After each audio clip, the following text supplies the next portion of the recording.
ನಾನು ಬೇಕಾದಷ್ಟು ನಾನು ನನ್ನ ಮಕ್ಕಳು ಮೊಮ್ಮಕ್ಕಳು ಕೂತ್ಕೊಂಡು ತಿನ್ನೋಷ್ಟು ಸಂಪಾದನೆ ಮಾಡ್ಬಿಟ್ಟಿದ್ದೀನಿ, ನನ್ಗೇನು ಕಷ್ಟ ಇಲ್ಲ ಅಂದ್ರೆ ಹೌದು ಸ್ವಾಮಿ, ನೀವು ಎಲ್ಲಾನು ತಿಂದು ತೇಗಿ ಮಲ್ಕೊಂಡ್ರು ಮುಗಿಯಲ್ತು, ಅಷ್ಟು ಮಾಡಿದ್ರೆ ಒಪ್ಕೊಳ್ಳೋಣ. ಆದ್ರೆ ನಾವು ಬರೀ 1 ಎಕರೆ 2 ಎಕರೆ ಕೂತ್ಕೊಂಡು ತಿನ್ನಕ್ಕಲ್ಲ, ಗೇದು ತಿನ್ನಕ್ಕೆ ಕಷ್ಟಪಟ್ಟು ಬದುಕಕ್ಕೆ 1 ಎಕರೆ ಮಾಡಿಕೊಂಡಿರೋದು ನಾವು. ಅದನ್ನ ಮರಿಬೇಡಿ ನೀವು. ಮತ್ತೆ ಏನ್ ಲೆಕ್ಕ ಹಾಕ್ಸ್ಕೊ ಬಂದ್ಬಿಟ್ಟು 150 ಜನ ಅಂತಿದ್ರೆ, ನಮ್ಮ ಹೆಣ್ಣು ಮಕ್ಳು ಬರೀ 1 ಹಳ್ಳಿಯಿಂದ 150 ಜನ ಬರ್ತೀರಿ. ತಾಕತ್ತಿದ್ರೆ ಬಂದು ನೋಡ್ತೀರಾ ನೀವು? ಎಷ್ಟು ಜನ ಬಂದು ಬನ್ನಿ, ನಾವ್ ಇವತ್ತು ಬರೀ 1 ಹಳ್ಳಿಗೆ ತೋರಿಸ್ತೀವಿ, 26 ಹಳ್ಳಿ ಅಲ್ಲ. ಆ 150 ಜನ ಹೇಳಿದ್ರಲ್ಲ, 1 ಹಳ್ಳಿ ಹೆಣ್ಣು ಮಕ್ಳು ಕೂಡ ಬರ್ತೀವಿ. ನೀವ್ ಯಾವ ನಾಚಿಕೆ ಇಟ್ಕೊಂಡು ಹೇಳ್ತೀರಾ, FIR ಹಾಕ್ಸ್ತೀರಾ? ಇದೆಲ್ಲ ನಿಮಗ್ ಬೇಕಾ? ಅಲ್ಲ, ಮುಖ್ಯಮಂತ್ರಿ ಅಂದ್ಮೇಲೆ ಒಂದು ಜವಾಬ್ದಾರಿ ಇದೆ. ನಮ್ಮ ರೈತರಿಗೆ ಉದ್ಧಾರ ಮಾಡ್ಬೇಕಾ, ಹಾಳು ಮಾಡ್ಬೇಕಾ ಯೋಚನೆ ಮಾಡಿ. ನಿಮ್ಗೆ ದೇವ್ರ ಅವಕಾಶ ಕೊಟ್ಟಿದ್ರೆ, ನೀವೇ ಹೇಳ್ತಿರ್ತೀರ ಯಾವಾಗ್ಲೂ ಅವಕಾಶ ಎಲ್ರಿಗೂ ಸಿಗಲ್ಲ ಅಂತ. ನಿಮ್ಗೂ ಒಂದು ಅವಕಾಶ ಕೊಟ್ಟಿದ್ದೇನೆ, ರೈತರನ್ನ ಉಳಿಸ್ಕೊಡಿ ಸ್ವಾಮಿ. ಯಾಕೆ ಈ ತರ ಹೊಟ್ಟೆ ಉರಿಸ್ತಿದ್ದೀರಾ? ಮತ್ತೆ ಏನ್ ಹೇಳ್ತೀರಾ? ಮತ್ತೆ ಇನ್ನೊಂದೇನ್ ಹೇಳ್ತೀರ ಅಂದ್ರೆ, ಯಾವಾಗ ನೋಡಿದ್ರು ಅವ್ರು ಪಕ್ಷದವ್ರಾದ್ರೆ ಅನ್ನ ತಿನ್ನಲ್ವಾ? ಹಂಗಾರೆ ನೀವು ಕಾಂಗ್ರೆಸ್ ಪಕ್ಷದವ್ರಾದ್ರೆ ಏನ್ ತಿಂತೀರಾ ಹೊಟ್ಟೆಗೆ? ನಾವಿಲ್ಲಿ ಪಕ್ಷ ಮಾತಾಡಕ್ ಬಂದಿಲ್ಲ, ಆದ್ರೂ ಕೇಳ್ತಾ ಇದೀವಿ. ನಮ್ಗೆ ಯಾಕಂದ್ರೆ ರೈತರಿಗೆ ಅಷ್ಟು ನೋವಾಗಿದೆ. ಇವತ್ತು ನಮ್ಗೆ ನೋವಿರೋದ್ರಿಂದ ಕೇಳ್ಕೊತಾ ಇದೀವಿ.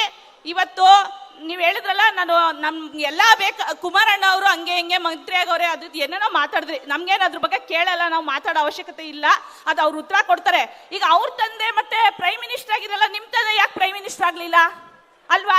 ಅದನ್ನು ನೀವು ಅರ್ಥ ಮಾಡ್ಕೋಬೇಕು. ನಮ್ಗೆ ಯಾರು ಸಪೋರ್ಟ್ ಮಾಡ್ತಾರೋ ಅವ್ರಿಂದ ಹೋಗ್ತೀವಿ. ಇವತ್ತು ನಮ್ಮ ರೈತರ ಪರಿಸ್ಥಿತಿ ಹಂಗ್ ಬಂದ್ ನಿಂತಿದೆ.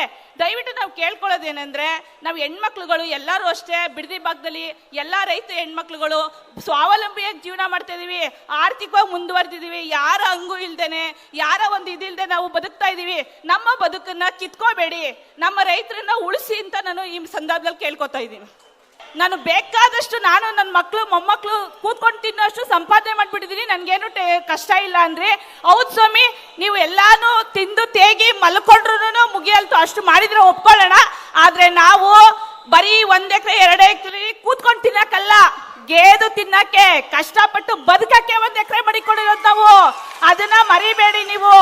ಮತ್ತೆ ಏನ್ ಲೆಕ್ಕ ಹಾಕ್ಸ್ಕೊ ಬಂದ್ಬಿಟ್ಟು 150 ಜನ ಅಂತಿದ್ರೆ, ನಮ್ಮ ಹೆಣ್ಣು ಮಕ್ಳು ಬರೀ 1 ಹಳ್ಳಿಯಿಂದ 150 ಜನ ಬರ್ತೀರಿ.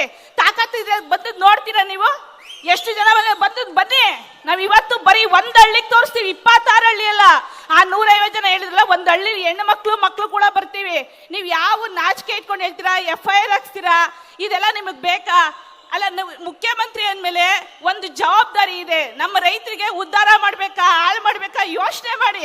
ನಿಮ್ಗೆ ದೇವ್ರ ಅವಕಾಶ ಕೊಟ್ಟಿದ್ರೆ, ನೀವೇ ಹೇಳ್ತಿರ್ತೀರ ಯಾವಾಗ್ಲೂ ಅವಕಾಶ ಎಲ್ರಿಗೂ ಸಿಗಲ್ಲ ಅಂತ. ನಿಮ್ಗೂ ಒಂದು ಅವಕಾಶ ಕೊಟ್ಟಿದ್ದೇನೆ, ರೈತರನ್ನ ಉಳಿಸ್ಕೊಡಿ ಸ್ವಾಮಿ.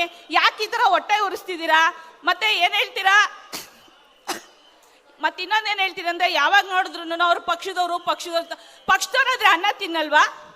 ಹಂಗಾರೆ ನೀವು ಕಾಂಗ್ರೆಸ್ ಪಕ್ಷದವ್ರಾದ್ರೆ ಏನ್ ತಿಂತೀರಾ ಹೊಟ್ಟೆಗೆ? ನಾವಿಲ್ಲಿ ಪಕ್ಷ ಮಾತಾಡಕ್ ಬಂದಿಲ್ಲ, ಆದ್ರೂ ಕೇಳ್ತಾ ಇದೀವಿ. ನಮ್ಗೆ ಯಾಕಂದ್ರೆ ರೈತರಿಗೆ ಅಷ್ಟು ನೋವಾಗಿದೆ. ಇವತ್ತು ನಮ್ಗೆ ನೋವಿರೋದ್ರಿಂದ ಕೇಳ್ಕೊತಾ ಇದೀವಿ. ಇವತ್ತು ನೀವ್ ಹೇಳಿದ್ರಲ್ಲ, ನಮ್ ಎಲ್ಲಾ ಕುಮಾರಣ್ಣ ಅವರು ಹಂಗೆ ಹಿಂಗೆ ಮಂತ್ರಿ ಆಗವ್ರೆ, ಅದು ಏನೇನೋ ಮಾತಾಡಿದ್ರಿ. ನಮ್ಗೇನು ಅದ್ರ ಬಗ್ಗೆ ಕೇಳಲ್ಲ, ನಾವು ಮಾತಾಡೋ ಅವಶ್ಯಕತೆ ಇಲ್ಲ, ಅದು ಅವ್ರು ಉತ್ತರ ಕೊಡ್ತಾರೆ. ಈಗ ಅವ್ರ ತಂದೆ ಮತ್ತೆ ಪ್ರೈಮ್ ಮಿನಿಸ್ಟರ್ ಆಗಿದ್ರಲ್ಲ, ನಿಮ್ ತಂದೆ ಯಾಕೆ ಪ್ರೈಮ್ ಮಿನಿಸ್ಟರ್ ಆಗ್ಲಿಲ್ಲ ಅಲ್ವಾ? ಅದನ್ನು ನೀವು ಅರ್ಥ ಮಾಡ್ಕೋಬೇಕು. ನಮ್ಗೆ ಯಾರು ಸಪೋರ್ಟ್ ಮಾಡ್ತಾರೋ ಅವ್ರಿಂದ ಹೋಗ್ತೀವಿ. ಇವತ್ತು ನಮ್ಮ ರೈತರ ಪರಿಸ್ಥಿತಿ ಹಂಗ್ ಬಂದ್ ನಿಂತಿದೆ. ದಯವಿಟ್ಟು ನಾವು ಕೇಳ್ಕೊಳ್ಳೋದೇನೆಂದ್ರೆ, ನಾವು ಹೆಣ್ಮಕ್ಳುಗಳು ಎಲ್ಲರೂ ಅಷ್ಟೇ, ಬಿಡದಿ ಭಾಗದಲ್ಲಿ ಎಲ್ಲಾ ರೈತ ಹೆಣ್ಮಕ್ಳುಗಳು ಸ್ವಾವಲಂಬಿಯಾಗಿ ಜೀವನ ಮಾಡ್ತಾ ಇದೀವಿ, ಆರ್ಥಿಕವಾಗಿ ಮುಂದುವರೆದಿದೀವಿ. ಯಾರ ಹಂಗು ಇಲ್ದೇನೆ, ಯಾರ ಒಂದು ಇದಿಲ್ದೆ ನಾವು ಬದುಕ್ತಾ ಇದೀವಿ. ನಮ್ಮ ಬದುಕನ್ನ ಕಿತ್ಕೋಬೇಡಿ, ನಮ್ಮ ರೈತರನ್ನ ಉಳಿಸಿ ಅಂತ ನಾನು ಈ ಸಂದರ್ಭದಲ್ಲಿ ಕೇಳ್ಕೊತಾ ಇದ್ದೀನಿ.